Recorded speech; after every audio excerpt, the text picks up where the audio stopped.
BJP के मुकेश दलाल पिछले 12 साल में निर्विरोध लोकसभा चुनाव जीतने वाले पहले उम्मीदवार बन गए हैं। वो शायद भाजपा के पहले उम्मीदवार हैं जिन्होंने संसदीय चुनाव में निर्विरोध जीत हासिल की है।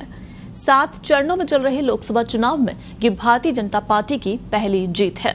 कांग्रेस ने नीलेश कुंभानी को सूरत लोकसभा सीट से अपना प्रत्याशी बनाया था और उनकी उम्मीदवारी एक दिन पहले खारिज कर दी गई थी, क्योंकि जिला रिटर्निंग अधिकारी ने प्रथम दृष्टया प्रस्तावकों के हस्ताक्षर में विसंगतियां पाई थी। सूरत सीट पर अन्य सभी उम्मीदवारों ने सोमवार को अपना नामांकन वापस ले लिया, जिस कारण बीजेपी प्रत्याशी मुकेश दलाल निर्विरोध विजेता माने गए। हाल ही में अरुणाचल प्रदेश में हुए विधानसभा चुनावों में 10 भाजपा उम्मीदवार निर्विरोध जीते थे। 1951 में हुए पहले लोकसभा चुनाव से लेकर अब तक मुकेश दलाल सहित 35 उम्मीदवार ऐसे रहे हैं जिन्होंने बिना किसी चुनावी लड़ाई के संसदीय चुनाव जीते हैं। वो साल 1981 से भाजपा से जुड़े हैं और विभिन्न पदों पर काम कर चुके हैं। मुकेश भाजपा युवा मोर्चा में भी काम कर चुके हैं। भाजपा प्रत्याशी मुकेश दलाल, जो कि सूरत शहर भाजपा के महासचिव और एसडीसीए समिति के सदस्य हैं, वो सूरत नगर निगम के स्थायी समिति अध्यक्ष भी रह चुके हैं और वो भाजपा के शहर कार्यकारी सदस्य, सूरत नगर निगम में 3 बार पार्षद, 4 बार स्थायी समिति के अध्यक्ष रहे हैं। वो पिछले 3 साल से शहर भाजपा के महासचिव रहे हैं। वो सूरत पीपल्स कोऑपरेटिव बैंक के चेयरमैन भी रह चुके हैं। उनको भाजपा प्रदेश अध्यक्ष CR पाटिल का करीबी और भरोसेमंद माना जाता है।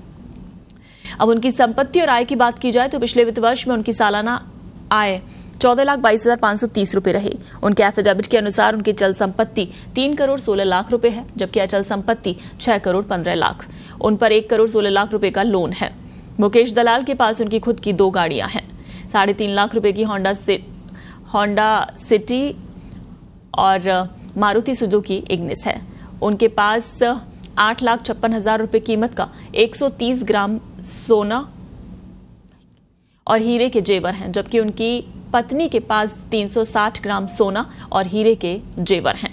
उनकी पत्नी की चल संपत्ति भी 2 करोड़ 47 लाख रुपए की है, जबकि अचल संपत्ति 3 करोड़ 93 लाख की। मुकेश कपड़ा उद्योग के साथ जुड़े हैं और उन्होंने अपनी आय के मुख्य स्रोत में अपने व्यापार को ही बताया है। मुकेश दलाल ने MBA फाइनेंस में किया हुआ है और उनके पास LLB की डिग्री भी है। वो बनिया समुदाय से आते हैं। इधर मुकेश दलाल के निर्विरोध सांसद चुने जाने पर कांग्रेस नेता राहुल गांधी ने बीजेपी पर लोकतंत्र को खतरे में डालने का आरोप लगाया है। राहुल गांधी ने अपने एक्स हैंडल से किए गए एक पोस्ट में लिखा, तानाशाह की असली सूरत एक बार फिर देश के सामने है। मैं एक बार फिर कह रहा हूं कि ये सिर्फ सरकार बनाने का चुनाव नहीं है, ये देश को बचाने का चुनाव है, संविधान की रक्षा का चुनाव है।